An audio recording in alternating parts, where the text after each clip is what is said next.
নমস্কাৰ সকলোকে লাৰ্ণিং কিউবলৈ স্বাগতম জনাইছো আমি এনচিইআৰটি সোশ্যাল সায়েন্স পঢ়ি আছিলো ক্লাস 6 ৰ হিষ্ট্ৰীৰ পৰা আৰম্ভ কৰিছো chapter number 3 in the earliest সিটিজ এই চেপ্টাৰটো আমি পঢ়িবলৈ আৰম্ভ কৰিছো আজি পাৰ্ট 2 হ'বলৈ গৈ আছে ভিডিও গতিকে ধুনিয়া চেপ্টাৰ বহুতখিনি কথা শিকিবলৈ পাৰিম আৰু কিছুমান ঠাইৰ বিষয়ে আমাৰ যেটো পাৰসেপচন আছিল সেই পাৰসেপচনটো কৰবাত নহয় কৰবাত চেঞ্জ হৈ যাব পাৰে আৰু জেনাৰেলি এটো হয় সোশ্যাল সায়েন্স পঢ়াৰ লগে লগে আমি ঠাইসমূহ বিভিন্ন জাগাসমূহক বা ইতিহাস প্ৰসিদ্ধ ঠাইসমূহক যেটো পাৰসেপচনৰ হৈতে আমি চাও সেয়া চেঞ্জ হৈ যায় আমাৰ চাই বা সেই ঠাইখনৰ কথা জানি ফেলে আমাৰ বেছি ভাল লগা হৈ যায় তো তেনেকুৱা কিছু ইনফৰমেশন আজিৰ ভিডিওত আমি পাবলৈ গৈ আছো আহক আৰম্ভ কৰো ধুনিয়াকে part 2 of the chapter in the earliest cities ঠিক আছে এটো চেপ্টাৰৰ 2 নম্বৰ পাৰ্টটো আৰম্ভ কৰিছো আমি ওকে তো এইটো ভিডিওত আমি আৰু কথা পাতিম লাইফ ইন দা সিটি ইয়াৰ আগত যিসমূহ ইন্দাস ভেলী সিভিলাইজেশনৰ সিটি আছিল যেনেকে হৰপ্পা প্ৰথমখন যিখন ডিসকভাৰ হৈছিল মহেঞ্জোদাৰোৰ কথা আমি পাতিছো ধোলাভিৰা লোথালৰ কথা পাতিছো ঠিক আছে কালিবংগনৰ আমি নাম মেনশন কৰিছো সো এই সিটিসমূহত মানুহৰ লাইফ কেনেকুৱা আছিল ঠিক আছে সো বিশেষকৈ লাইফ ইন দা সিটি বুলি ক'লে আমি কিহৰ বিষয়ে পঢ়িম পিপলৰ বিষয়ে পঢ়িম মানুহৰ বিষয়ে পঢ়িম তাত কি ধৰণৰ মানুহ আছিল কোনে কি কাম কৰিছিল তো চাৰিটা ভাগত ভগাব পাৰি তাত যিসকল মানুহ আছিল নম্বৰ 1 ইজ ৰুলাৰ্ছ যোনে ৰুল কৰিছিল ৰজা হ'ব পাৰে পিপল হু ট্ৰেভেলড ডিস্টেন্ট লেণ্ডছ বহুত যিসকলে দূৰ দূৰলৈ গৈছিল দূৰ দূৰলৈ তেওঁলোক কি কৰিব যাব তো প্ৰথম কথাটো ৰজা আছিল ৰজাই ৰাজ কৰিছিল ৰাজ কৰাৰ লগতে ৰজাই কি কৰিছিল আমি এটা এটাকে যদি চাই যাও কোনে কি কৰিছিল ৰজাই প্ল্যান কৰিছিল প্ল্যান কনস্ট্ৰাকশন অফ কি প্ল্যান কৰিছিল প্ল্যান কনস্ট্ৰাকশন অফ স্পেশাল বিল্ডিংস ঠিক আছে তো আমি দেখিছো আগৰ ভিডিওটো যে এই ইন্দাস ভেলী সিভিলাইজেশনত কি আছিল বহুত ইম্পৰ্টেন্ট বিল্ডিংস আছিল ইম্পৰ্টেন্ট কনস্ট্ৰাকশনস আছিল আৰু যিখিনি কি বেছিভাগ কৰিছিল সিটাডেল পাৰ্টত আছিল হায়াৰ টাউনত আছিল সো তাত যিসমূহ বিল্ডিং কনস্ট্ৰাকশন হ'ব কি ধৰণৰ বিল্ডিং কনস্ট্ৰাকশন হ'ব এই প্ল্যানিং বোৰ কোনে কৰিছিল ৰজাই কৰিছিল আজিৰ ডেটতো ৰজাই চিন্তা কৰে যে কোট এখন ফ্লাইওভাৰ হ'ব কোট কেনে ধৰণৰ কনভেনশন সেন্টাৰ এটা হ'ব আজিৰ ডেটতো যদি ৰজাই চিন্তা কৰে আগতো তেনেকে ৰজাই ডাঙৰ বিল্ডিং সমূহৰ বিষয়ে চিন্তা কৰিছিল ঠিক আছে তাৰ লগতে ৰজাই কি কৰিছিল যে কিছুমান মানুহ নিয়োগ কৰিছিল যাক বহু দূৰলৈ পঠাই দিয়া হৈছিল people who travel distant lands দূৰলৈ পঠাই দিয়া হৈছিল কিয় দূৰলৈ পঠাই দিয়া হৈছিল কাৰণ সেই সময়ত কিছু মেটেলৰ প্ৰয়োজন আছিল কিছু ষ্টোন বা শিলৰ প্ৰয়োজন আছিল ঠিক আছে অলপ বেলেগ ধৰণৰ শিল যোনবোৰক নেকি আমি ভালকে কাৰ্ভ কৰিব পাৰো আমাৰ ইচ্ছা মতে তাক ডিজাইন কৰিব পাৰো তো তেনেকুৱা শিল আৰু প্ৰিচিয়াছ ষ্টোন আৰু কিহৰ প্ৰয়োজন আছিল মেটেলৰ প্ৰয়োজন আছিল এই মেটেল আৰু প্ৰিচিয়াছ ষ্টোন আনিবলৈ মানুহক দূৰ দূৰলৈ পঠিয়াই দিয়া হৈছিল কিছু মানুহক সো কিহৰ কাৰণে পঠা হৈছিল people who travel distant lands to get metals and precious stones ঠিক আছে আৰু মূল্যৱান কিছু ষ্টোন আনিবলৈ ৰজাই নিয়োগ কৰিছিল কিছু মানুহক তো দুই ধৰণৰ মানুহৰ বিষয়ে পালো ৰজাৰ বিষয়ে পালো আৰু যোনে দূৰলৈ ট্ৰেভেল কৰিব গৈছিল তাৰ বিষয়ে পালো এতিয়া এই যিসমূহ প্ৰিচিয়াছ ষ্টোন বা প্ৰিচিয়াছ মেটেল সেই মানুহখিনিয়ে দূৰ দূৰলৈ গৈ ফেলে লৈ আহিল গোল্ড হ'ব পাৰে সিলভাৰ হ'ব পাৰে বা বেলেগ কিছু ষ্টোন হ'ব পাৰে সেই তাৰে আটাইতকৈ যিসমূহ মূল্যৱান আছিল যোনবোৰ নেকি মোষ্ট ভ্যালুয়েবল সেইবোৰ ৰজাই নিজৰ লগত ৰাখি থৈছিল ঠিক আছে কেপ্ট দ্য ৰজাই কি কৰিছিল সেইবোৰ নিজৰ লগত ৰাখি দিছিল কেপ্ট দ্য মোষ্ট ভ্যালুয়েবল কি বুলি কম আইটেমছ ঠিক আছে মোষ্ট ভ্যালুয়েবল আইটেমছ কেনে ধৰণৰ মোষ্ট ভ্যালুয়েবল আইটেম হ'ব পাৰে এক্সাম্পল গোল্ড সো সেই দূৰত যোৱা মানুহবোৰে যদি গোল্ড আনিছে বা যদি সিলভাৰ আনিছে সেই বস্তুটো ৰজাই কি কৰিছিল নিজৰ লগত ৰাখি থৈ দিছিল সো আমি বুজি পালো থাৰ্ড ধৰণৰ মানুহ আছিল যেটো নেকি ইম্পৰ্টেন্ট হ'ব থাৰ্ড মানুহটো কোৱা আছিল স্ক্ৰাইবছ তো স্ক্ৰাইবছ কোনবোৰ আছিল তো সেই সময়ত এনেকুৱা নহয় যে আজিৰ দৰে ম্যাক্সিমাম মানুহে লিখা পঢ়া কৰিব পাৰে তো আজিৰ দৰে ম্যাক্সিমাম মানুহে লিখা পঢ়া কৰিব পৰা নাছিল তো যিসকলে লিখিব জানিছিল তাক কোৱা হয় স্ক্ৰাইবছ তো এই মানুহখিনিয়ে কি কৰিছিল বিভিন্ন শিলত যদি কিবা লিখিব লগা হয় বা এইটো এটা সিল আমি দেখিবলৈ পাইছো সিল ব্যৱহাৰ কৰা হৈছিল সেই সময়ত ঠিক আছে তো এই সিলৰ ওপৰত কিবা কিবি লিখা আছে ঠিক আছে সো এনেকে সিল এটাৰ ওপৰত যদি কিবা লিখিব লগা হয় এই কামবোৰ কোনে কৰিছিল স্ক্ৰাইবছে কৰিছিল ঠিক আছে তো স্ক্ৰাইবছ কোনবোৰ মানুহ সো স্ক্ৰাইব হৈছে সেইবোৰ মানুহ যোনে দে নো হাউ টু ৰাইট, ঠিক আছে, হাউ টু ৰাইট। তো তেওঁলোকে জানিছিল কেনেকে লিখিব লাগে, এইটো ইম্পৰ্টেণ্ট হয়। কোনে জানিছিল কেনেকে লিখিব লাগে? স্ক্ৰাইবছে। আৰু লিখা মেলা কামটো কোনে কৰিছিল? স্ক্ৰাইবছে কৰিছিল। ক'ত লিখিছিল তেওঁলোকে? দে ৰোট অন চিলছ, যিবোৰ মোহৰ ব্যৱহাৰ কৰা হৈছিল, চিল ব্যৱহাৰ কৰা হৈছিল, তাত লিখিছিল।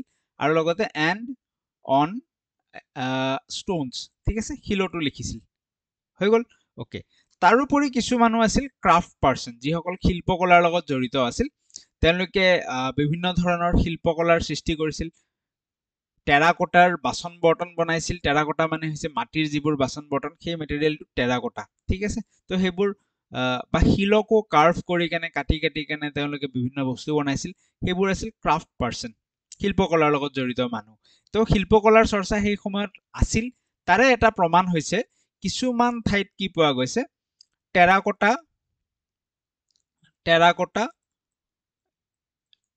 টয়, ঠিক আছে। কিছুমান ঠাইত কি পোৱা গৈছে? টেৰাকোটাৰ টয় ইজ ফাউণ্ড।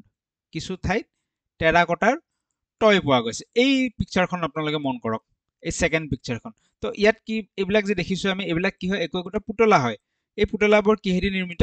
টেৰাকোটাদি নিৰ্মিত। এতিয়া টেৰাকোটাটো কি হয়? টেৰাকোটা লৈ কিনে বহুতে কনফিউজনত থাকে। টেৰাকোটা বেলেগ একো নহয়, যিটো সেই মাটিৰে নিৰ্মিত বস্তুবোৰ, ঠিক আছে, দেট ইজ টেৰাকোটা। তো টেৰাকোটাৰ টয় কিছুমান এই পুতলাবোৰ পোৱা গৈছে, যিটোৱে নেকি আমাক প্ৰমাণ কৰে সেই সময়ত ক্ৰাফ্ট পাৰ্চনসকলে, শিল্পকলাৰ লগত জড়িত মানুহসকলে টেৰাকোটাৰ বস্তু নিৰ্মাণ কৰিছিল। তাৰে ভিতৰত এটা বস্তু টয় বা পুতলাসমূহ আছিল। বুজি পালো আমি, ঠিক আছে। সো এই ক্ৰাফ্টৰ বিষয়ে আমি আৰু কিছু ডেপথত অধ্যয়ন কৰিম।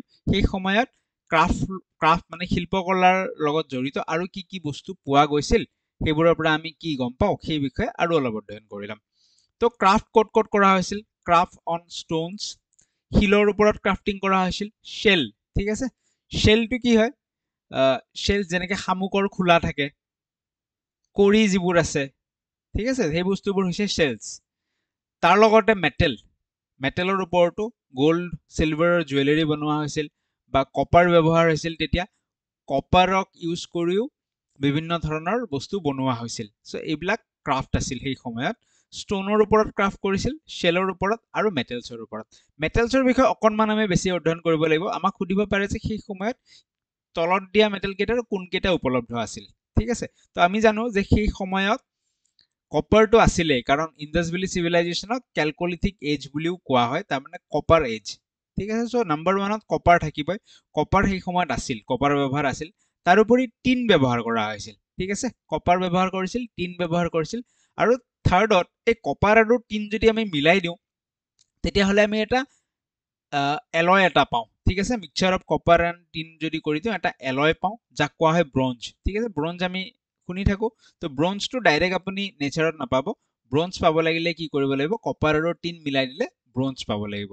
তো থুলমূলকে যদি আমি ক'ব যাওঁ যে কপাৰ আছিল সেই সময়ত, টিন আছিল, ব্ৰঞ্জ আছিল, এই মেটেলসমূহ আছিল। তাৰ লগতে কি আছিল? তাৰ লগতে প্ৰিচিয়াছ মেটেল আছিল, অতি মূল্যৱান ধাতু আছিল, গ'ল্ড এণ্ড চিলভাৰ।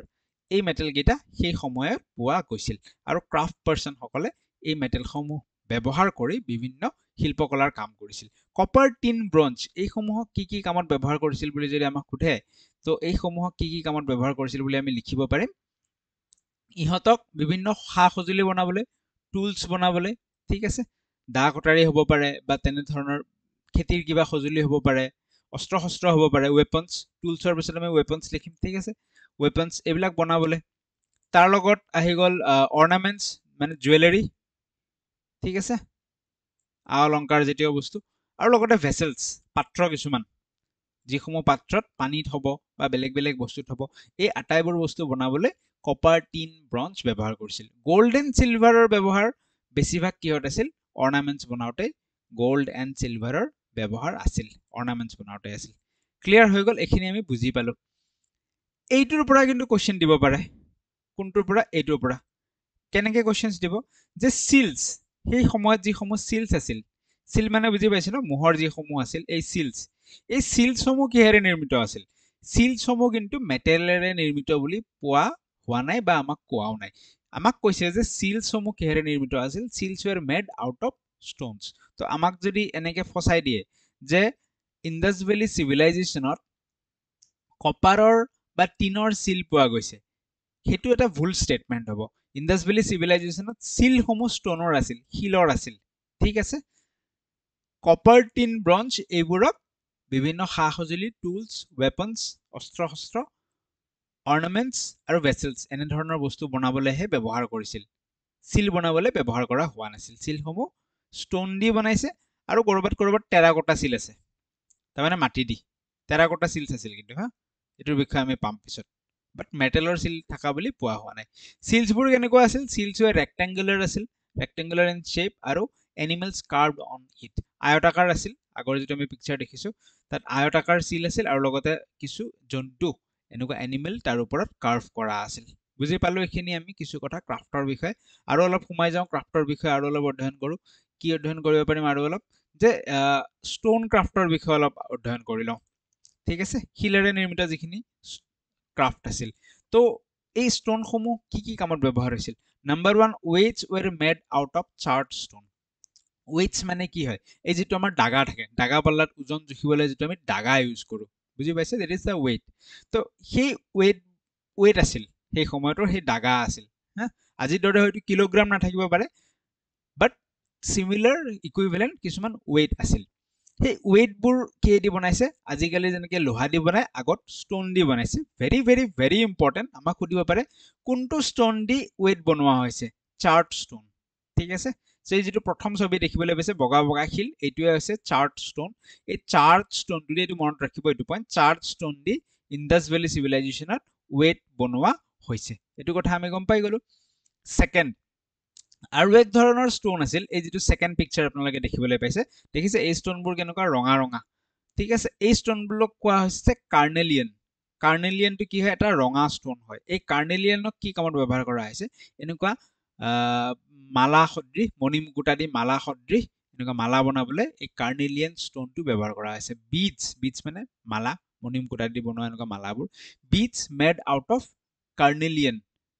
কাৰ্নেলিয়ানটো কি হয় এটা ৰেড ষ্টন ৰঙা এনেকুৱা মালা দেখিবলৈ পাইছে সো এই ৰঙা মালাটো কোনটো ষ্টন দি বনোৱা কাৰ্নেলিয়ান দি বনোৱা মনত ৰাখিব লাগিব সেইকাৰণে মই ৰিপিট কৰি দিছো তাৰ উপৰি ষ্টনৰ ব্যৱহাৰ কিহত আছিল ব্লেডছ বনাবলৈ ব্লেডছ মানে এইবোৰ দা কটাৰী জাতীয় ঠিক আছে stones were also used to make blades number 3 point বুজি পালো আমি এইখিনি ঠিক আছে মনত ৰাখিব পাৰিম কুইক ৰিভিজন এটা লৈ লও নেকি স্লাইডখনত কি আছে এটা কুইক ৰিভিজন লৈ লও মনত থাকি যাব প্ৰথম কথা আমি ক্ৰাফটৰ বিষয়ে পঢ়ি আছিলো ক্ৰাফট কি টাইপৰ ক্ৰাফট আছিল আমাৰ বা ক্ৰাফটবোৰ কিহৰ ওপৰত কৰা হৈছিল ষ্টনৰ ওপৰত শেলছৰ ওপৰত আৰু মেটেলছৰ ওপৰত কি মেটেলছৰ ব্যৱহাৰ আছিল কপাৰ আছিল টিন আছিল আৰু কপাৰ টিন মিলাই কেনে আমি কি পাইছিলো ব্ৰঞ্জ পাইছিলো সো ইহতক টুলস বনাবলৈ ওয়েপনস বনাবলৈ অৰ্নামেন্টস আৰু ভেসেলস বনাবলৈ ব্যৱহাৰ কৰা হৈছিল লগতে আমি গোল্ড সিলভাৰ মেটেলৰ কথাও পাও যাক নেকি অৰ্নামেন্টস বনাবলৈ ব্যৱহাৰ কৰা হৈছিল সিলছবোৰ কিহৰ আছিল ষ্টনৰ আছিল সিলছবোৰ মেটেলৰ নাছিল ষ্টনৰ আছিল তাৰ লগতে টেৰাকোটা সিলও পোৱা গৈছে নেক্সট সিলছবোৰৰ শেপ কি আছিল ৰেক্টেংগুলাৰ শেপ আছিল আৰু তাৰ ওপৰত এনিমেলছ কাৰ্ভ কৰা আছিল জন্তুৰ ছবি আছিল ষ্টনৰ কি কামত ব্যৱহাৰ হৈছিল weight বনাবলৈ কোনটো ষ্টন ব্যৱহাৰ কৰিছে weight বনাবলৈ চাৰ্ট ষ্টন ব্যৱহাৰ কৰিছে সেকেন্ড যিসমূহ মালা আছিল সেইবোৰ বনাবলৈ এটা ৰঙা ষ্টন ব্যৱহাৰ কৰিছে যাৰ নাম হৈছে কাৰ্নেলিয়ান আৰু থাৰ্ড পইণ্টত আমি কি পঢ়িছো যে ব্লেডছ বনাবলৈ ষ্টন ব্যৱহাৰ কৰা হৈছিল সো এইখিনি কথা আমাৰ মনত থাকি গল যিসমূহ পইণ্টছ আমি পাও এইসমূহ মনত ৰাখিব লাগিব পৰীক্ষাৰ কাৰণে হৈ গল সো ক্ৰাফটৰ বিষয়ে আৰু কিছু কথা পঢ়িম এবাৰ যিখিনি কথা পঢ়িম সেইখিনি মূলতঃ যে সেই সময়ত কটন উপলব্ধ আছিল কপাহ উপলব্ধ আছিল তাৰ পৰা সূতা বনাই ফেলে তেওঁলোকে কাপোৰ বৈছিল ঠিক আছে সো কাপোৰৰ প্ৰচলন সেইখিনি সময়ত আছিল প্ৰথম চেপ্টাৰ যেটো পঢ়িছো সেই চেপ্টাৰবোৰ কেতিয়া আছিল ষ্টন এজৰ আছিল বহুত পুৰণা আছিল হেবোৰ পেলিওলিথিক এজৰ তেতিয়া কাপোৰৰ প্ৰচলন নাছিল কিন্তু নিওলিথিক এজৰ পৰা লাহে লাহে কি হৈ গল নিওলিথিক এজত যেতিয়া মানুহ খেতি-বাতি কৰিবলৈ ললে মেহেৰগড়ৰ কথা আমি পঢ়িছিলো আগৰ ভিডিঅত সেকেন্ড চেপ্টাৰত নিওলিথিক এজত যেতিয়া মানুহ খেতি-বাতি কৰিবলৈ ললে তেতিয়া কপাহৰ উৎপাদন হল আৰু লাহে লাহে মানুহ কাপোৰ ববলৈ শিকিলে কপাহৰ পৰা সূতা ওলাই কাপোৰ ববলৈ উইভিং কৰিবলৈ মানুহে শিকিলে ঠিক আছে সো কাপোৰৰ প্ৰচলন ভালকে আহি গল এই ইন্দাছ ভেলী সিভিলাইজেশনটো তাৰো পিছত নিওলিথিক এজৰ পিছত আৰম্ভ হৈছে সো এইখিনি সময়ছত কি হৈ গল কাপোৰৰ প্ৰচলন আছিল আৰু তাৰে কিছু প্ৰমাণ আমি এতিয়া দেখা পাম তো মহেঞ্জোদাৰো এটা ইন্দাছ ভেলী সাইট হয় ইয়াত আমি কাপোৰৰ যে প্ৰচলন আছিল তাৰে প্ৰমাণ পাইছো সেই বিষয়ে পঢ়িম কিন্তু তাৰ আগত এটা পইণ্ট পঢ়ি লওঁ যে মেহৰগড় নিয়লিথিক এজত আছিল আজিৰ পৰা প্ৰায় ৭,০০০ বছৰ আগত তাতে কি হৈছিল যে কটন গ্ৰ' কৰা হৈছিল কপাহ তাত গ্ৰ' কৰা হৈছিল ঠিক আছে মেহৰগড়ত কটন গ্ৰ' কৰা হৈছিল প্ৰশ্ন আহি যাব পাৰে ইয়াৰ পৰা এতিয়া আমি মহেঞ্জোদাৰোত কি পাইছো সেইটো চাম যে কাপোৰৰ যে প্ৰচলন আছিল তাৰে কিছু প্ৰমাণ মহেঞ্জোদাৰো সাইটটোত পাইছো কি প্ৰমাণ পাইছো cloths found attached to the lid of a silver vase and some copper object এতিয়া ভেজ মানে কি ভেজ মানে বেলেগ কোনো পাত্ৰ এটা সিলভাৰৰ সাপোজ পাত্ৰ এটা আছে ঠিক আছে সিলভাৰৰ এটা পাত্ৰ আছে এই পাত্ৰটোৰ ঢাকনিৰ লগত কিছু কাপোৰ আছিল এই পাত্ৰটোৰ ঢাকনিৰ লগত কৰবাত কিছু কাপোৰ আছিল সেই বস্তুটো পোৱা গৈছে ঠিক আছে তাৰ পৰা আমি এইটো প্ৰমাণ পাওঁ যে আজিৰ পৰা ৪,৭০০ বছৰ আগতে মহেঞ্জোদাৰোত কি আছিল কাপোৰৰ প্ৰচলন আছিল নেক্সট এই স্টেচুটো পোৱা গৈছে স্টেচু অফ বিয়াৰ্ডেড মেন এনেকুৱা দাড়ি থকা মানুহ এজনৰ দেখিছে স্টেচু এটা পোৱা গৈছে এইটো stature wearing embroidered garments so embroidery আমি জানো কাপোৰৰ ওপৰত যেটো ডিজাইন দিয়া হয় embroidery so এই যেটো স্টেচু পাইছো স্টেচুটো চুলাটো তেওঁ যেটো পৰিধান কৰি আছে এটো এক্সাক্ট চুলা নহয় বাট তাত যেটো ৰেপ্লিকা আছে হিলতে এনেকে কাটি কাটি কি বুজাইছে এটো যে মানুহজনে কিবা এটা পৰিধান কৰি আছে যেটো নেকি embroidery কৰা আছে তো এমব্ৰইডাৰীড গাৰ্মেন্টৰ এনেকুৱা এটা স্টেচু এটা পোৱা গৈছে মানুহ এজনে পিন্ধি থকা তাৰ পৰাও এইটো প্ৰমাণ কৰিব পাৰি সেই সময়ত কাপোৰৰ প্ৰচলন আছিল আৰু তাৰ ক্ৰাফটিং কৰা হৈছিল শিল্প কিছু কলা তাত সৃষ্টি কৰা হৈছিল যেনে এমব্ৰইডাৰী গাৰ্মেন্ট এইটো কথা আমি গম পালো সেকেন্ড আৰু কি পোৱা গৈছে স্পিন্ডল হোলছটো কি হয় এই আজিৰ যুগত যেনেকে এই দেখিছো এইটো বস্তু চিনি পাইছে আপোনালোকে এইটো মেচিনত সিলাই মেচিনত ব্যৱহাৰ কৰা হয় ন কি কয় ববিন বুলি কয় বা আমাৰ তাঁতশালত যেটো ব্যৱহাৰ কৰা হয় এইটো কি ক'ব এইটো মাকো আৰু মহুৰা বুলি কয় ঠিক আছে ইয়াত কি কৰা হয় খুটাটো এনেকে থাকে খুটাটো পকোৱা থাকে যেতিয়া মেচিন আৰম্ভ হৈ যায় লাহে লাহে কি তাৰ পৰা খুটাটো ঘুৰি হুইলত ন ঘুৰি খুটাটো ওলাই থাকে ঠিক আছে সো এই যেটো স্পিন্ডল হোলছ আছিল সেই সময়ৰে হেতু পোৱা গৈছে ক'ত পোৱা গৈছে প্ৰশ্ন সুধিব পাৰে মহেঞ্জোদাৰোত পোৱা গৈছে সো কাপোৰৰ বিষয়ে যিখিনি কথা পালো আমি ক'ত পাইছো সেইখিনি পাৰ্টিকুলাৰলি মহেঞ্জোদাৰোত পাইছো এইটো কথা মনত ৰাখিব লাগিব এই স্পিন্ডল হুইলছটো যেটো পোৱা গৈছে সেই সময়তে হেতু কিহেৰে নিৰ্মিত আছিল টেৰাকোটাৰে নিৰ্মিত আছিল আজিকালিতো এইবিলাক ষ্টিলেদি নিৰ্মিত কৰা হৈছে বা আমাৰ যেটো গাঁৱত পাম তাঁতশালত পাম হেতু কাঠেদি নিৰ্মিত বাট সেই সময়ছোৱাত কি দি আছিল এটো টেৰাকোটা দি নিৰ্মিত আছিল আৰু লগত এটা মেটেৰিয়েল পোৱা যায় ফায়ান্স ঠিক আছে ফায়ান্স কি হয় এইটো মেটেৰিয়েল আমি নেক্সট স্লাইডত পঢ়ি লম এই ফায়ান্স দি বা টেৰাকোটা দি এই স্পিন্ডল হুইলছ খিনি নিৰ্মাণ কৰা হৈছিল আৰু তাক পোৱা গৈছে তাৰ মানে কাপোৰৰ প্ৰচলন আছিল ঠিক আছে আৰু এই প্ৰমাণখিনি মহেঞ্জোদাৰোত পোৱা গৈছে তো যেটো স্পিন্ডল হুইলছ বনাইছিল টেৰাকোটা আৰু ফায়ান্সটো কি হয় তো ফায়ান্সটো এটা মেটেৰিয়েল হয় এইবোৰ দেখিছো ন আমি এই ডিশবোৰ দেখিছো ঠিক আছে এইবোৰ দেখিছো এই ডিশবোৰ এই ডেকোৰেটিভ আইটেমবোৰ দেখিছো কাপ প্লেটবোৰ ঠিক আছে বা এই পুতলাটো দেখিছো সো এইবিলাক আটাইবোৰ কিহেদি বনাইছে এই ফায়ান্স মেটেৰিয়েলটো দি বনাইছে এই ফায়ান্স মেটেৰিয়েলটো কেনেকুৱা হয় গ্লসি হয় শাইনি হয় ঠিক আছে যেটো আমাৰ বহুত দামী কাপ যিবোৰত আমি চাহ খোৱা দামী যদি কাপ থাকে এই যেটো নৰমাল চিনামাটি হেতু নহয় তাতকেও এটা ওপৰত that is ফায়ান্স এই ফায়ান্সটো কেনেকৈ বনায় বালি যেটো আছে কিছুমান বিশেষ স্পেশাল স্যান্ড বা পাউডাৰ্ড কোৱাৰ্টছটো কি হয় কোৱাৰ্টছটো এটা ক্ৰিষ্টেল হয় সিলিকাৰ বস্তু এটা হয় যেটো নেকি গ্লাস বনাবলৈ আইনা বনাবলৈ কোৱাৰ্টছ ব্যৱহাৰ কৰা হয় এই কোৱাৰ্টছটো পাউডাৰ্ড কৰি ললে পাউডাৰ্ড কৰি তাত আঠা মিলাই কেনে ধুনিয়াকে শেপ দি ফেলে কিছুমান পুতলা হওক বা এনেকুৱা ভেসেলস বাসন বৰ্তন জাতীয় বা ডেকোৰেটিভ আইটেম বনাব পাৰি এই ফায়ান্স মেটেৰিয়েলটো দিয়ে সেই যেটো স্পিন্ডল হুইলছ আছিল বৰ্তমানৰ সেই ববিনৰ নিচিনা মাকৰ নিচিনা বস্তুটো হেতু বনাইছিল ঠিক আছে সো ফায়ান্সৰ বিষয়ে কিতাপত দিয়া আছে ফায়ান্সৰ বিষয়ে আমাক দুটা প্ৰশ্ন সুধিব পাৰে প্ৰথম কথা কি যে ফায়ান্সটো বনাইছে কিহেদি স্যান্ড বা পাউডাৰ্ড কোৱাৰ্টছ ব্যৱহাৰ কৰিছে কোৱাৰ্টছ শব্দটো মনত ৰাখিব কোৱাৰ্টছটো কি হয় যেটো আমাৰ গ্লাস আছে আইনা আছে গ্লাস বনাবলৈ ব্যৱহাৰ কৰে ঠিক আছে তো তাৰে গুড়া লৈ কিনে ফায়ান্সটো বনাইছে তাক গাম দি কেনে মানে আঠা দি এনেকুৱা যেনে ধৰণৰ শেপ লাগে পুতলা বনাব লাগিলে এনেকুৱা শেপ দি দিম বা বাসন বৰ্তন ভেসেলস বনাব লাগিলে এনেকুৱা শেপ দি দিম তাত গ্লেজি হয় খুব শাইনি হয় জেনাৰেলি তাৰ কালাৰটো কেনেকুৱা থাকে ব্লু থাকে অৰ সি গ্ৰীন থাকে ইয়াত যিবোৰ কালাৰ দেখিছো বেছিভাগ মন কৰকচোন বেছিভাগ হয়তো ব্লু বা সি গ্ৰীন এনে ধৰণৰ কালাৰ এই ফায়ান্সবোৰ কি কামত ব্যৱহাৰ কৰিছিল টু মেক বিডস মালা বনাবলৈ ব্যৱহাৰ কৰিছিল, বেংগলছ, খাৰু বনাবলৈ যোনবোৰ শাইনি গ্লসি আমাৰ খাৰু হ'ব, খাৰু বনাবলৈ ব্যৱহাৰ কৰিছিল, ইয়াৰিংছ বনাবলৈ ব্যৱহাৰ কৰিছে, আৰু টাইনি ভেছেলছ এনেকুৱা কাপ প্লেট জাতীয় সৰু সৰু পাত্ৰ বনাবলৈ ব্যৱহাৰ কৰিছিল। ঠিক আছে, ফাইনেন্সৰ কথা আমি ভালকে শিকি গলো, বুজি পালো। নেক্সট পাৰ্টত আমি মুভ কৰো। ৰ মেটেৰিয়েলছ। তো সেই সময়ছোৱাত এই যে ক্ৰাফটিং হৈ আছিল, শিল্পকলাৰ কাম হৈ আছিল, মানুহে বিভিন্ন বস্তু বনাই আছিল, তাৰে ৰ মেটেৰিয়েলবোৰ ক'ত পাইছিল, ক'ৰ পৰা আহিছিল? মানুহ যে কাপোৰ বৈ আছিল, কাপোৰৰ কাৰণে ৰ মেটেৰিয়েল কি লাগিব? কপাহ লাগিব। ঠিক আছে, চ' সেই কপাহটো ক'ৰ পৰা আহি আছিল? তো ৰ মেটেৰিয়েলৰ বিষয়ে আমি অলপমান পঢ়িম, ক'ৰ পৰা কি ৰ মেটেৰিয়েল সেই সময়ছোৱাত আহিছিল সেই বিষয়ে অলপমান কথা আমি জানিব লাগিব।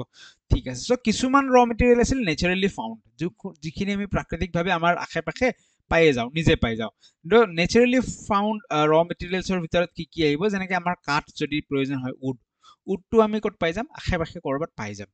তাৰপিছত অ'ৰ্ছ অফ মেটেলছ, অ'ৰ্ছ অফ মেটেলছ। ঠিক আছে, অ'ৰ্ছ অফ মেটেলছ। তো অ'ৰ কি হয়?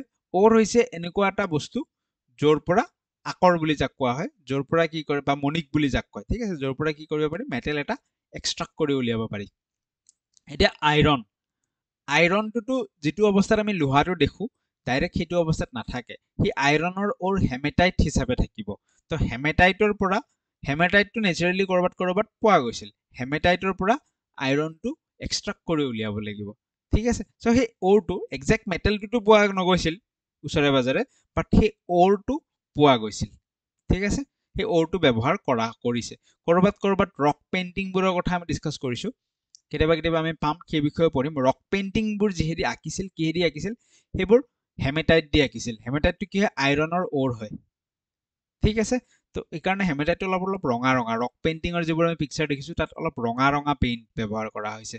তো আইৰণ থকা পানীবোৰ কেনেকুৱা হৈ যায়? ৰঙা হৈ যায়। বা আইৰণ যদি কোনোবা এটা শিলত লাগি থাকে, শিলটো অলপ ৰঙা হয়।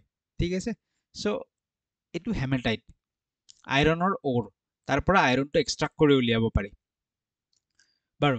চ' উড বা মেটেলৰ কিছুমান অ'ৰ্ছ য'ৰ পৰা মেটেলটো উলিয়াই ল'ব পাৰি, একজেক্ট পিয়ৰ ফৰ্মত নহয়, সেইবিলাক নেচাৰেলি অবটেইন আছিল। আৰু তাততো ফাৰ্মাৰ আছিল। ঠিক আছে, ফাৰ্মাৰ্ছ আছিল, লগতে হাৰ্ডাৰ্ছ আছিল। হাৰ্ডাৰ্ছ মানে কি? যোনে এনিমেল পশুপালন কৰিছিল। ঠিক আছে, তো তাহাঁতেও কিছু বস্তু যোগান ধৰিছিল। ফাৰ্মাৰে এতিয়া খাদ্য বস্তুবোৰ যোগান ধৰিব, হাৰ্ডাৰে কি কৰিব? গাখীৰ জাতীয় বস্তু যদি লাগে বা মাংস যদি লাগে, হাৰ্ডাৰে সেইবোৰ বস্তু যোগান ধৰিব। বা ভেড়াৰ পৰা কি কৰিব পাৰে? ভেড়াৰ পৰা যদি উলৰ প্ৰয়োজন হয়, যিসকল হাৰ্ডাৰ্ছ আছিল তেওঁলোকে উল যোগান ধৰিব পাৰে। ঠিক আছে, আৰু এই ফাৰ্মাৰে কি কৰিব? এই ফাৰ্মাৰে এক্সাম্পল কটন, কটনৰ যদি প্ৰয়োজন হয়, কোনে দিব? নেচাৰেলি অবটেইনিং হয় কটনটো, তো ফাৰ্মাৰসকলে কটনৰ যোগান ধৰিব। এইখিনি কথা আমি গম পাই গ'লো। তো এটা সুধিব পাৰে যে নেচাৰেলি অবটেইনিং বস্তুৰ ভিতৰত সেই সময়ত কোনটো আছিল? কটন আছিল। সেইটো কথা আমি গম পাই থলো। ঠিক আছে, আৰু কিছু ইম্পৰ্টেণ্ট মেটেল আছিল যিসমূহৰ সেই সময়ত খুব প্ৰচলন আছিল, যেনেকুৱা আমি পালো কপাৰ, ব্ৰঞ্জ, গোল্ড আৰু কিছু প্ৰিচিয়াছ ষ্ট'নছ। এইবোৰ ক'ৰ পৰা আহিছিল? দিছ ইজ ইম্পৰ্টেণ্ট হা। এইবোৰ ক'ৰ পৰা আহিছিল আমাক সুধিব পাৰে, বোলে কপাৰ ক'ৰ পৰা আহিছিল? এটা কাম কৰি লওঁ, মই লিখি আছো, ইয়াক অলপমান ওপৰৰ ফালে উঠাই থৈ দিওঁ যাতে ধুনীয়াকৈ লিখিব পাৰো। এক ছেকেণ্ড,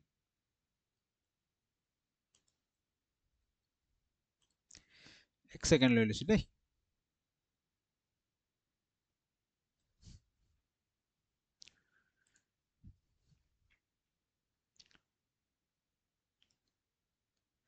অ'কে, তো এতিয়া আমি অলপমান ডিচিপ্লিনত লিখিব পাৰিম। ঠিক আছে, অ'কে, কপাৰ ক'ৰ পৰা আহিছিল? তো কপাৰ আহিছিল ৰাজস্থানৰ পৰা। এই বস্তুখিনি মনত ৰাখিব লাগিব। কপাৰ ক'ৰ পৰা আহিছিল? ৰাজস্থানৰ পৰা আহিছিল, আৰু লগতে ওমানৰ পৰা আহিছিল। ঠিক আছে, কপাৰ ক'ৰ পৰা আহিছিল? ওমান দেশখনৰ আমি নাম শুনিছো, ৱেষ্ট এছিয়ান কাণ্ট্ৰি। চ' ওমানৰ পৰা আৰু আমাৰ ইণ্ডিয়াৰ ৰাজস্থানৰ পৰা সেই সময়ত কপাৰ আহিছিল ইণ্ডাছ ভেলী চিভিলাইজেশ্যনৰ চিটিসমূহলৈকে। ক্লিয়াৰ? ব্ৰঞ্জ ক'ৰ পৰা আহিছিল? এতিয়া ব্ৰঞ্জৰ বিষয়ে পঢ়িম, কিন্তু ব্ৰঞ্জৰ ক'ৰ পৰা আহিছিল আমি চাম, কিন্তু আমি গম পাইছো ন অলপ আগতে যে ব্ৰঞ্জটো ডাইৰেক্ট নেচাৰত নাপায়। ব্ৰঞ্জটো কেনেকে বনায়? বোলে কপাৰ আৰু টিন মিলাই ফেলে ব্ৰঞ্জ বনোৱা হয়। ঠিক আছে, কপাৰ প্লাছ টিন এই দুটা বস্তু যদি মিলাই দিয়ে তেতিয়া আমি ব্ৰঞ্জ পাই যাওঁ। ঠিক আছে, এই ব্ৰঞ্জটো ক'ৰ পৰা আহিছিল? ব্ৰঞ্জ আহিছিল আফগানিস্তানৰ পৰা।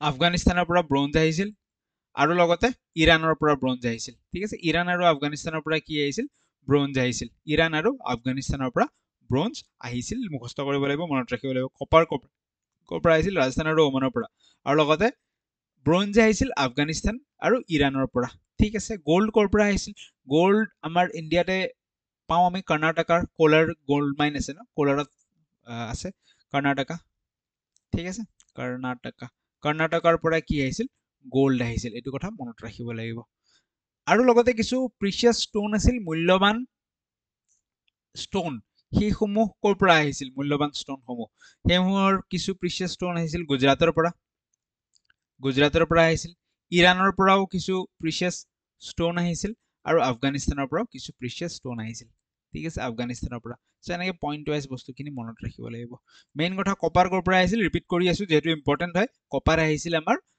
ৰাজস্থানৰ পৰা আৰু ওমানৰ পৰা ৰাইট সেকেন্ড ব্ৰঞ্জ কৰ পৰা আহিছিল আফগানিস্তান আৰু ইৰাণৰ পৰা থাৰ্ড আমি কিহৰ বিষয়ে পালো গোল্ডৰ বিষয়ে ইণ্ডিয়াৰ কৰ্ণাটকৰ পৰা গোল্ড আহিছে আৰু প্ৰিচিয়াছ ষ্টোনসমূহ গুজৰাটৰ পৰা আফগানিস্তান আৰু ইৰাণৰ পৰা প্ৰিচিয়াছ ষ্টোনসমূহ আহিছে ঠিক আছে বুজি পালো ওকে ফুড কি খাইছিল কৰ পৰা খাইছিল কেনেকৈ খাইছিল তো তাত আমি কি পালো যে কিছুমান মানুহ আছিল চিটিবোৰত যে ৰুলাৰ্ছ আছিল তাহাঁতে ক্ৰাফ্ট পাৰ্চন আছিল বা ডিষ্টেন্ট লেণ্ডত কিবা বস্তু আনিব গৈছিল সো তাহাঁতৰ লগততো ইমানখিনি টাইম নাই যে তাহাঁতে আকৌ খেতি কৰি কেনে খাব তো যেটো ফাৰ্মাৰ আৰু হাৰ্ডাৰ শ্ৰেণীৰ মানুহ আছিল তাহাঁত সেপাৰেট আছিল তাহাঁত চিটিৰ পৰা হয়তো অলপ দূৰত কাষে কাষে চিটিৰ কাষে কাষে গাঁওসমূহত বাস কৰি আছিল সো এই ফাৰ্মাৰ বা হাৰ্ডাৰ্ছ খিনিয়ে ৰুলাৰ্ছসকলক ক্ৰাফ্ট পাৰ্চন সকলক বা স্ক্ৰাইবছ যোনে লিখা মেলাৰ কাম কৰিছিল তেওঁলোকক খাদ্যৰ যোগান ধৰিছিল ঠিক আছে ফাৰ্মাৰ এণ্ড ফাৰ্মিং হাৰ্ডিং বা ফাৰ্মাৰ্ছ এণ্ড হাৰ্ডাৰ্ছ ক'ব পাৰো ফাৰ্মাৰ্ছ আৰু herders they supply food to rulers craft persons and scribes so এই মানুহসকলক ফাৰ্মাৰ হাৰ্ডাৰে খানা ছাপ্লাই দিছিল কি খানা ছাপ্লাই দিছিল কি সেই সময়ত খেতি হৈছিল হুইট বাৰ্লি পালছেছ পিজ ঠিক আছে মটৰ জাতীয় ৰাইচ সেছেমি তিল আছিল লিনচিডটোৰ অসমীয়া কি আছিল কোনোবাই মনত থাকিলে ক'ব মাষ্টাৰ্ড সৰিয়হ এইসমূহ সেই সময়ত উৎপাদন হৈছিল আৰু এইবোৰ যোগান ধৰা হৈছিল ঠিক আছে this is very important this point is important plough মানে কি নাঙল তো সেই সময়ত যে খেতি হৈছিল তাৰ আমি প্ৰমাণ কৰ পৰা পাওঁ একজেক্টলি আমি নাঙল উদ্ধাৰ কৰা নাই কাৰণ নাঙলটো কিহৰ থাকিব নাঙলটোতো কাঠৰ থাকিব সি পচি যাব মাটিৰ তলত পুট খাই কিবা বেলেগ হৈ যাব ঠিক আছে ইমান বছৰ পিছত বাট প্লাও টয় নাঙলৰ কিছু পুতলা আছিল নাঙলৰ দৰে সেইটো উদ্ধাৰ কৰা হৈছে সেইটো হয়তো ষ্টনৰ আছিল প্লাও টয় ঠিক আছে নাঙলৰ টয় সেইটো কিন্তু উদ্ধাৰ কৰা হৈছে তাৰ পৰা আমি প্ৰমাণ পাইছো যে হয়তো দেখোন নাঙল তাৰ মানে সেই সময়তো নাঙলখন আছিল আৰু যাক খেতিত ব্যৱহাৰ কৰা হৈছিল সেই হিচাপে আমি গম পাওঁ তাৰোপৰি ইৰিগেশ্যন ৱাজ দেয়াৰ ইৰিগেশ্যন মানে জলসিঞ্চনৰ ব্যৱস্থা আছিল খেতিত সেই সময়ছোৱাতে আৰ্টিফিচিয়েলি তেনেকে জলসিঞ্চনৰ ব্যৱস্থা দি পানী দূৰৰ পৰা লৈ গৈ পানী দিয়া হৈছিল ক্লিয়াৰ হৈ গ'ল ঠিক আছে বুজি পাইছো আমি okay next very very important exam পইণ্টৰ ভিউৰ পৰা এই পাৰ্টটো বহুত ইম্পৰ্টেণ্ট হ'ব লাষ্ট এটা সৰু পাৰ্ট আছে যিটো আমি আজিৰ ভিডিঅ'ত নকৰোঁ নেক্সট ভিডিঅ'ত আমি ডিছকাছ কৰিম কি পাৰ্ট আছে আমি পুটুককৈ ইন্ট্ৰডাকশ্যনটো ৰাখি থৈ দিওঁ যে 2 ইম্পৰ্টেণ্ট চিটিজ বহুতকেইটা আমি চাইটৰ বিষয়ে পাইছোঁ ন মহেঞ্জোদাৰোৰ বিষয়ে পাইছোঁ হাৰাপ্পাৰ বিষয়ে পাইছোঁ কালিবংগানৰ বিষয়ে পাইছোঁ বাট এই চেপ্টাৰটো আমি স্পেচিফিকেলি দুটা চিটিৰ বিষয়ে পঢ়িম এটা হৈছে ধোলাবিৰা আনটো হৈছে লোথেল ঠিক আছে সো এই দুটা চিটিৰ বিষয়ে আমি পঢ়িব লাগিব আৰু এক্সাম পইণ্ট অফ ভিউৰ পৰা এই চিটি দুটা খুবেই ইম্পৰ্টেণ্ট হ'ব আমি নেক্সট এটা ভিডিঅ' লৈ আহি তাত এই দুটা চিটিৰ বিষয়ে ধুনীয়াকৈ পঢ়ি চেপ্টাৰটো ক্লোজ কৰিম ঠিক আছে সো আজিৰ ভিডিঅ' ইয়াতে এণ্ড কৰিছোঁ থেংক ইউ ছ' মাছ ডেছক্ৰিপশ্যনত হয়তো টেলিগ্ৰাম হোৱাটছএপ গ্ৰুপৰ লিংক দিয়া থাকিব পাৰে নোটছৰ কাৰণে বা বেলেগ ইনফৰ্মেশ্যনৰ কাৰণে জইন কৰি ল'ব ফিডবেক দিব কমেণ্ট এটা কৰি থৈ যাব যদিহে ভিডিঅ'টো লাষ্টলৈকে চাইছে থেংক ইউ পুনৰ লগ পাই আছোঁ ইয়াৰ পিছৰ ভিডিঅ'টোত